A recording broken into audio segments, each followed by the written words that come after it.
ಚಿತ್ರಕಲಾ ಪರಿಷತ್ತಿನ ವತಿಯಿಂದ ಪ್ರತಿ ವರ್ಷ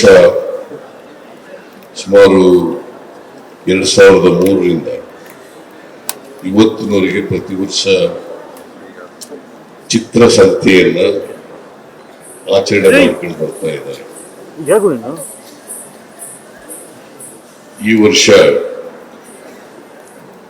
21ನೇ ಚಿತ್ರಸಂತೆಯನ್ನ ಆಚರಣೆ ಮಾಡ್ತಾ ಇದ್ದಾರೆ. ನಾನು ಹಿಂದೆ ಮುಖ್ಯಮಂತ್ರಿಯಾಗಿರುವಾಗ 2013ರಿಂದ 2018ವರೆಗೆ ಪ್ರತಿ ವರ್ಷನೂ ಕೂಡ ಈ ಚಿತ್ರಸಂತೆ ಕಾರ್ಯಕ್ರಮವನ್ನು ಉದ್ಘಾಟನೆ ಮಾಡಿದ್ದೇವೆ. ಈ ಬಾರಿನೂ ಕೂಡ BL ಶಂಕರ್ ಅವರು ಮೆಲ್ವಿನ್ ಲಿವಿಸ್ ಹಂದಿ ಸಾಕಾಣಿಕೆ ಮಾಡಿ ವರ್ಷಕ್ಕೆ 1 ಕೋಟಿ ಗಳಿಸಿದ್ದಾರೆ.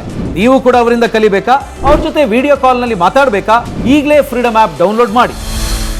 ನೀವು ಬರಬೇಕು ಅಂತೇಳಿ ಆಹ್ವಾನ ಮಾಡಿದ್ರು. ಹಾಗಾಗಿ ಇವತ್ತು ನಾನು ಮಹಾರಾಷ್ಟ್ರಕ್ಕೆ ಹೋಗೋ ಕಾರ್ಯಕ್ರಮ ಇದ್ರೂ ಕೂಡ ಬಂದು ಹೋಗ್ತೇನೆ ಅಂತೇಳಿ ಅವ್ರಿಗೆ ಹೇಳಿದ್ದೆ. ಹಾಗಾಗಿ ಸಮಯ ಬಹಳ ಕಡಿಮೆ ಇದೆ, ಹೆಚ್ಚು ಮಾತನಾಡ್ಲಿಕ್ಕೆ ಹೋಗಲ್ಲ. ಮಹಾರಾಷ್ಟ್ರಕ್ಕೆ ಹೋಗ್ತೀನಿ.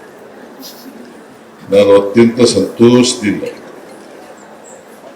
ಈ ಚಿತ್ರಸಂತೆಯನ್ನ 21ನೇ ಚಿತ್ರಸಂತೆಯನ್ನ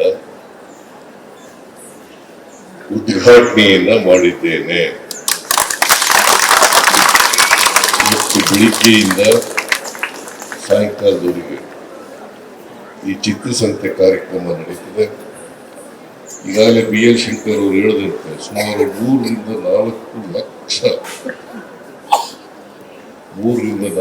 ಲಕ್ಷ ಜನರು ಕಾರ್ಯಕ್ರಮದಲ್ಲಿ ಭಾಗವಹಿಸ್ತಾರೆ.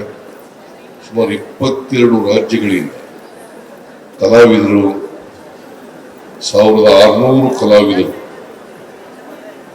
ಭಾಗವಹಿಸ್ತಾ ಇರ್ತಕ್ಕಂಥದ್ದು ಬಹಳ ಸಂತೋಷದ ಹೆಮ್ಮೆಯ ವಿಷಯ ಅಂತೇಳಿ ನಾನು ಈ ಸಂದರ್ಭದಲ್ಲಿ ಹೇಳಲಿಕ್ಕೆ ಬಯಸ್ತಾ ಇದ್ದೇನೆ.